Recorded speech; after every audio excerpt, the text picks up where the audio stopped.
সুযোগ পায়নি, ব্যবসায়ীদের হাতে সবকিছু দিয়ে দেওয়া হয়েছিল, অর্থাৎ জাতীয় সংসদ ব্যবসায়ীদের হাতে বিক্রি করে দেওয়া হয়েছিল টাকার বিনিময়ে।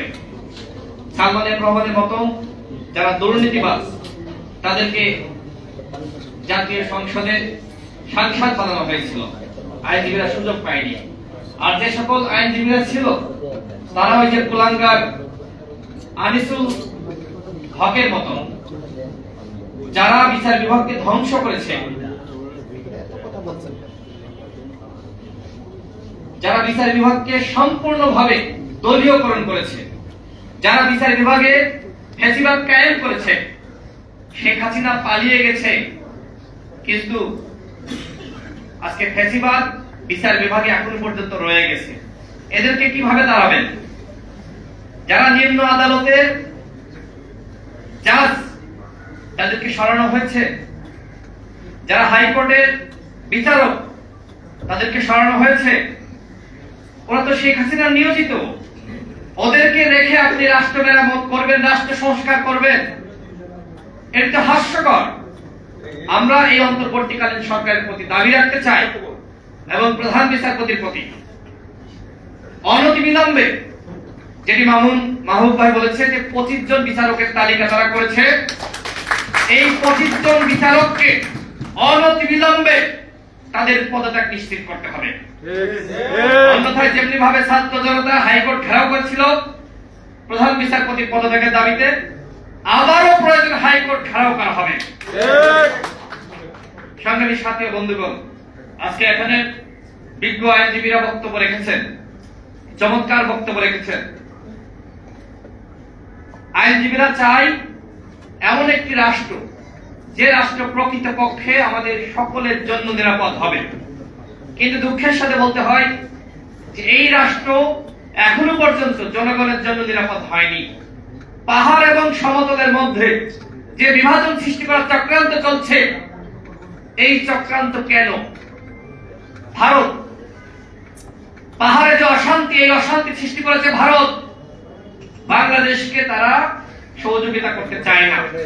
এই অন্তর্বর্তীকালীন সরকার যাতে ব্যর্থ হয়, শেখ হাসিনা যাতে আবারও বাংলাদেশে ফিরে আসতে পারে, সেজন্য সকল ধরনের ষড়যন্ত্র করছে ভারত। এই বিষয়ে আমাদেরকে সতর্ক থাকতে হবে। আজকে ভারতকে আমরা যতই বন্ধু রাষ্ট্র মনে করি, তারা কিন্তু বন্ধুসুলভ আচরণ করছে না। বাংলাদেশে যতগুলো কুহার চক্রান্ত হয়েছে, বিচার বিভাগ বলেন, আনসারকু বলেন, সচিবালয় বলেন, এর পিছনে কলকাঠি নেড়েছে ওই ভারতীয় এজেন্টরা। এই প্রেস ক্লাবে দেখেন, আমরা এর আগে সমাবেশ করতে পাইনি, আমাদেরকে আলোচনা করতে দেয়নি ওই শ্যামল দত্তরা। শ্যামল দত্ত তো এখন পালাতে গিয়ে আটক হয়েছে, তাই না? মোজাম্মেল সহ মোজাম্মেল বাবুর শ্যামল দত্তরা প্রেস ক্লাবে আমাদের অডিটোরিয়াম দিত না।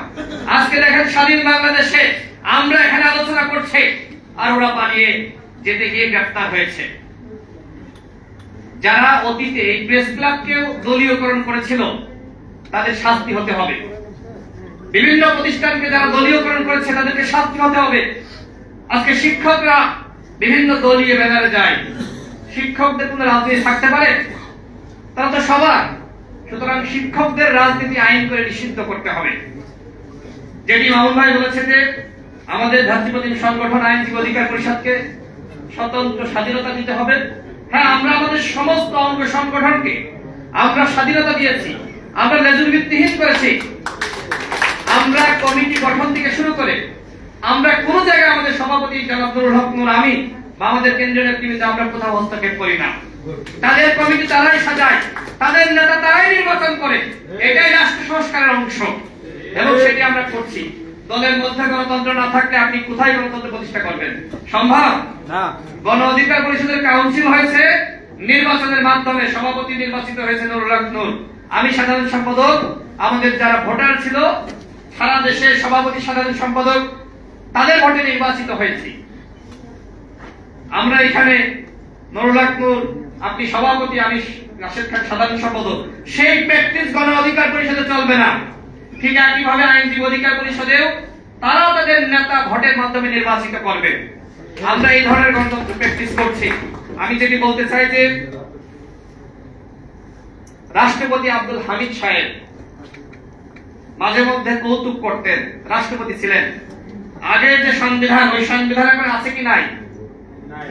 আপনারা বলেন আছে কি নাই? এখনো পর্যন্ত সংবিধান আছে, কিন্তু এই সংবিধান জনগণ মানে না। কারণ এই সংবিধান স্বৈরতন্ত্র কায়েম করেছে, এই সংবিধান হাসিনাকে তৈরি করেছে। সুতরাং ওই সংবিধান আর বাংলাদেশে থাকতে পারে না, সংবিধান বাতিল করতে হবে। এবং রাষ্ট্রপতি আব্দুল হামিদ তিনি অবৈধ সরকারকে সহযোগিতা করেছে, স্বীকৃতি দিয়েছে, তার শাস্তি নিশ্চিত করতে হবে, তাকে গ্রেফতার করতে হবে। অন্যায় করে নাই, সে জোসেফকে ফাঁসির আসামি, তাকে মুক্তি দেয়নি। আজকে জোসেফ পালিয়ে গেছে। আজকে রাষ্ট্রপতি ছিল বলে সংবিধানে বলা হয়েছে তার কোনো অপরাধ ধরা যাবে না। আরে ভাই, দেশ তো পরিবর্তন হয়েছে, এখন এই আব্দুল হামিদকে গ্রেফতার করতে হবে।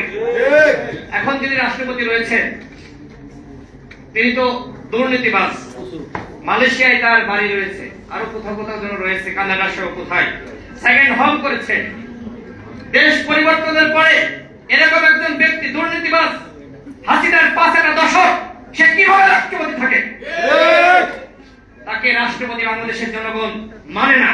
সুতরাং এই অন্তর্বর্তীকালীন সরকারকে বলবো, আপনারা আমাদের সরকার, আমরা আপনাদের লোক, আপনাদেরকে আমরা নির্বাচিত করেছি, আপনারা নতুন রাষ্ট্রপতি নির্বাচিত করুন। এরকম রাষ্ট্রপতি জনগণের রাষ্ট্রপতি হতে পারে না। দেশ পরিবর্তন হয়েছে, সর্বত্র পরিবর্তন হতে হবে। পুলিশ প্রশাসনে সংস্কার আনতে হবে। আমরা বারবার বলে আসছি, হাসিনার পুলিশ দিয়ে আপনি রাষ্ট্র সংস্কার করতে পারবেন না। হাসিনা যাদেরকে নিয়োজিত করেছে তাদের মাধ্যমে রাষ্ট্র সংস্কার কখনোই সম্ভবপর নয়। সচিবালয়ে আমরা গিয়েছিলাম, সেখানকার কর্মকর্তা যারা দেশপ্রেমিক, তারা বলছে যে এখানকার 90% কর্মকর্তা তারা কাজ করতে চায় না। কারণ কি? কারণ এরা হাসিনা নিয়োজিত। 64 জেলার মধ্যে 56 জেলায় হাসিনার ডিসি নিয়োগ পেয়েছে নতুন করে। কিভাবে সম্ভব রাষ্ট্র সংস্কার? সুতরাং এই অন্তর্বর্তীকালীন সরকারকে বলবো, তাদেরকে ছাঁটাই করতে হবে সর্বত্র।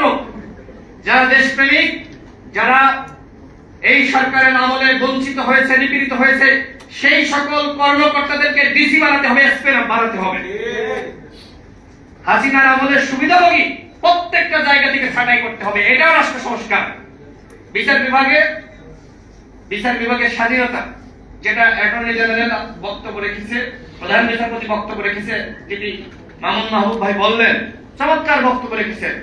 বিচার বিভাগকে কারোর কর্তৃত্ব বিচার বিভাগে করতে দেওয়া যাবে না। সেটি আগামীতে যে সরকার আসুক তাকে করতে দেওয়া যাবে না। এমনকি অন্তর্বর্তীকালীন সরকার, তারাও বিচার বিভাগে প্রভাব রাখতে পারবে না।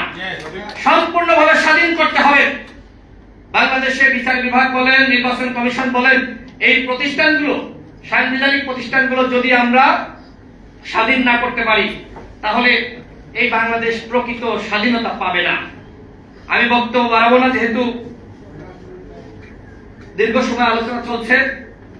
সর্বশেষ যেটি বলবো, সন্ত্রাসীদেরকে মুক্তি দেওয়া হয়েছে কিসের বিনিময়ে? কোন বিচারকরা এদের মুক্তি দিল সেটি চিহ্নিত করতে হবে। এবং বাটপার সাহেব থেকে শুরু করে যে সকল সন্ত্রাসীদেরকে মুক্তি দেওয়া হয়েছে তাদেরকে সাহসী অভিযানের মাধ্যমে গ্রেফতার করতে হবে। অন্যথায় দেশ কিন্তু অস্থিতিশীল হয়ে যাবে, এরা আবার সন্ত্রাসী কার্যক্রম শুরু করবে।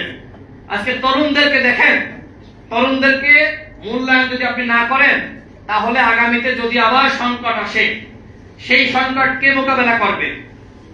90-এর গণঅভ্যুত্থানের নেতৃত্ব দিয়েছে তরুণরা, সেনা সমর্থিত ফখরুদ্দিন মইনুদ্দিনের বিরুদ্ধে নেতৃত্ব দিয়েছে তরুণরা, ৭১-এর মুক্তিযুদ্ধ করেছে তরুণরা, ৫২-এর ভাষা আন্দোলন করেছে তরুণরা, সর্বত্র তরুণরা, সবকিছু বিজয় অর্জন করেছে তরুণরা। সেই তরুণদেরকে আপনি এমপি বানাবেন না, মন্ত্রী বানাবেন না? আগামী জাতীয় সংসদে ন্যূনতম ১৫০ জন তরুণ এমপি আমরা দেখতে চাই। ১৫০ জন। বিএনপির পক্ষ থেকে তরুণদেরকে মূল্যায়ন করতে হবে। আর গণ অধিকার পরিষদ তো তারুণ্যের প্রতীক, ইনশাআল্লাহ। জামাতের পক্ষ থেকে তরুণদেরকে মূল্যায়ন করতে হবে। ১৫০ জন তরুণ এমপি আগামীতে জাতীয় সংসদে থাকতে হবে, ইনশাআল্লাহ। তরুণদেরকে অবমূল্যায়ন করে তাদেরকে বাদ দিয়ে এই রাষ্ট্র কখনোই পুনর্গঠন করা সম্ভবপর হবে না। এবং সর্বশেষ বলবো, আজকে সংবিধান নিয়ে প্রশ্ন আসছে, সংবিধান সংস্কার নাকি পুনর্লিখন। যেটি হোক না কেন, যাই করতে চান না কেন, 6টি কমিশন গঠিত হয়েছে। এই 6টি কমিশনকে রাজনৈতিক দলগুলোর সাথে আলাপ আলোচনার মাধ্যমে রাষ্ট্র সংস্কার করতে হবে, প্রস্তাবনা তৈরি করতে হবে। দলগুলোকে মূল্যায়ন না করে, তাদের মতামত উপেক্ষা করে রাষ্ট্র সংস্কার করা সম্ভবপর হবে না। সুতরাং যা কিছু করেন, আমরা গণ অধিকার পরিষদ আপনাদেরকে সহযোগিতা করছি। সকল রাজনৈতিক দল এই অন্তর্বর্তীকালীন সরকারকে সহযোগিতা করতে চায়। সবাই বলছে এই সরকার আমাদের সরকার, এই সরকারকে ব্যর্থ হতে দেওয়া যাবে না। যারা এই সরকারকে ব্যর্থ করার চেষ্টা করবে, তাদের বিরুদ্ধে আমরা লড়াই করব, সংগ্রাম করব। এই সরকারকে আমরা আশ্বস্ত করতে চাই, বিপ্লবী ছাত্র জনতার সরকার, হাজারো শহীদের রক্তের বিনিময়ে সরকার আমরা পেয়েছি।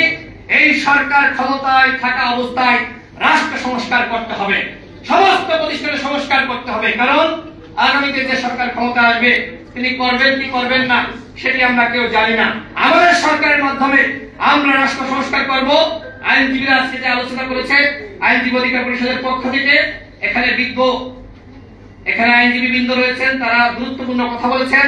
আইনজীবীরা সামনে বাংলাদেশ গঠনে গুরুত্বপূর্ণ ভূমিকা রাখবে। আগামীতে আইনজীবীরা জাতীয় সংসদে এমপি হিসেবে তাদের বক্তব্য রাখবে, বাংলাদেশকে নেতৃত্ব দিবে। সেই ধরনের একটি বাংলাদেশ গঠনে আইনজীবী অধিকার পরিষদকে বলবো, আপনারা এগিয়ে যান। গণ অধিকার পরিষদ আপনাদের কোনো কাজে কখনোই হস্তক্ষেপ করবে না। সকলে ভালো থাকবেন। আল্লাহ হাফেজ। আসসালামু আলাইকুম।